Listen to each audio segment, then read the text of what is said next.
Kericuhan terjadi saat sidang vonis kepada terdakwa kasus mutilasi di Serang, Banten.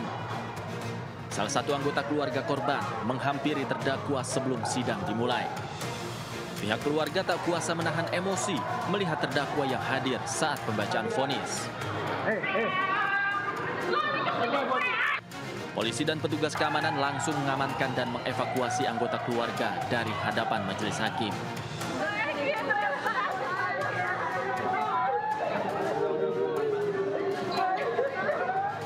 Saat vonis hukuman mati dibacakan, pihak keluarga korban dan orang tua tak kuasa menahan tangis di ruang sidang.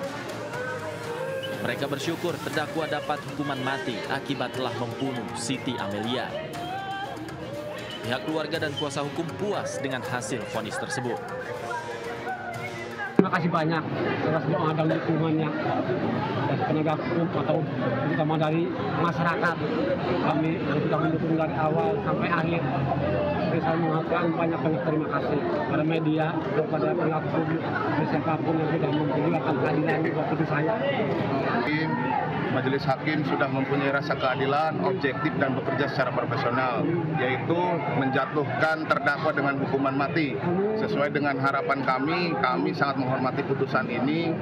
Maka dari itu kami berterima kasih juga ke seluruh masyarakat yang sudah mengawal, pada seluruh juga media yang sudah mengawal perkara ini sehingga kami mendapatkan keadilan. Terdakwa Mulyana divonis hukuman mati akibat terbukti membunuh serta memutilasi korban atas nama Siti Amelia. Dari Serang, Banten, Mahesa Aprianti, iNews melaporkan. Menunggu kita bisa pakai BPJS, kita nggak mau pakai BPJS, nggak mau dimain-mainkan seperti kamu ini ya. Kamu paham ya? Keluarga pasien emosi dan memarahi dokter spesialis Rumah Sakit Umum Daerah Sekayuh di Musi Banyu Asin, Sumatera Selatan.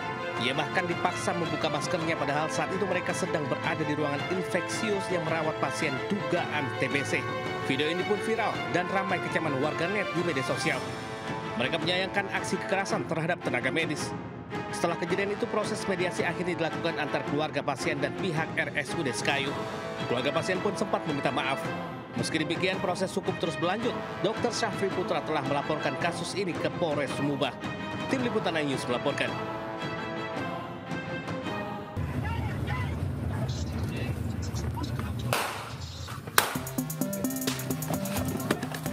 Tim Reskrim Polres Karawang menggerebek pelaku pencurian dengan kekerasan di tempat persembunyiannya, Jalan Lembah Abang, Kota Karawang, Jawa Barat. Aksi penangkapan pelaku diwarnai tembakan peringatan oleh polisi. 2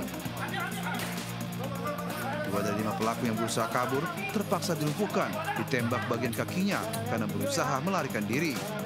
Sementara 1 pelaku lainnya tewas akibat terjatuh dari kendaraannya saat hendak melarikan diri. Para pelaku yang terluka dibawa ke UGD RSUD Karawang untuk mengeluarkan proyektil peluru yang masih bersarang di kedua kaki pelaku. Penangkapan ini berawal dari laporan korban yang sepeda motornya raib dicuri pelaku. Korban sempat berusaha merebut motornya, namun tak disangka pelaku mengeluarkan senjata api dan menembak korban. Polisi menyita kunci T dan 1 pucuk senjata api mainan.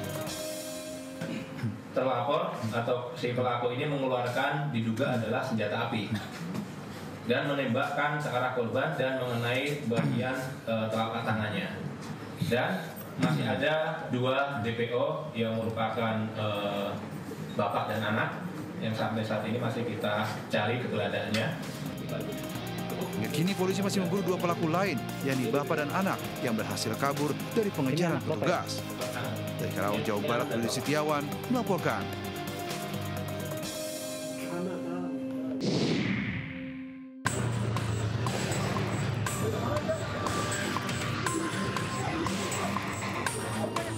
Dalam rekaman CCTV terlihat sekelompok geng motor memasuki perumahan Permata Sukatani, Kecamatan Rajek, Kabupaten Tangerang, Banten. Juga puluhan remaja bersenjata tajam ini hendak mencari musuhnya, bahkan mencoba memancing keributan. Warga mengatakan bahwa kejadian ini terjadi sudah 2 kali dan sangat meresahkan karena para remaja tersebut membawa senjata tajam. Ini yang sudah kedua kali. Kemarin terakhir dia hanya lewat dari sebelah sana, mau keluar. Nah ini yang terakhir ini kemarin dari luar mau ke dalam dia, tapi sempat balik lagi, mungkin melihat musuh yang lain atau gimana, seperti itu. Kini warga berharap pihak aparat kepolisian melakukan patroli secara rutin untuk memberikan rasa aman dan nyaman kepada warga. Dari Kabupaten Tangerang, Banten, Aymar Rani, iNews melaporkan.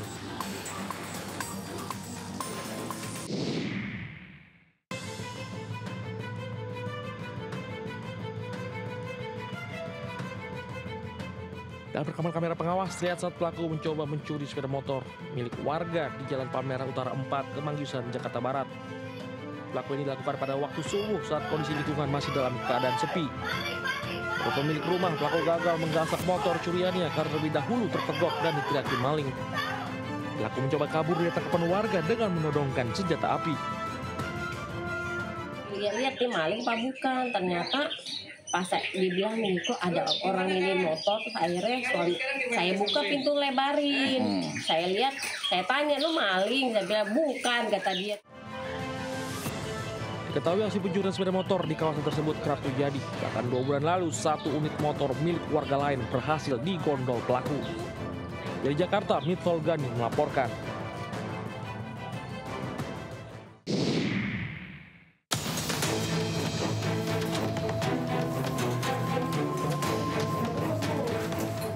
Petugas menggerebek markas judi togel di Pasar Andu Onohu, Kedari. Seorang wanita dan 2 pria kemudian diamankan di salah satu los pedagang. Wanita itu diduga bandar togel yang sudah beroperasi selama 1 tahun. Selama itu, tepatnya selalu ramai dikunjungi pemain. Setelah ditangkap, wanita dan 2 pria itu kemudian diserahkan ke Polresta Kendari. Barang bukti. Dibawa di mana dan bagaimana prosesnya sampai saat ini? Ya, setelah diamankan Pol PP dan Perumda, kami arahkan langsung ke Polres, menyerahkan barang bukti berupa uang dan orang. Mereka menyewa 1 los di kios swadaya. Kini, wanita itu diperiksa polisi di Polres Kendari, sementara 2 pria yang turut ditangkap hanya menjadi saksi. Dari Kendari, Mukhtaruddin, iNews melaporkan.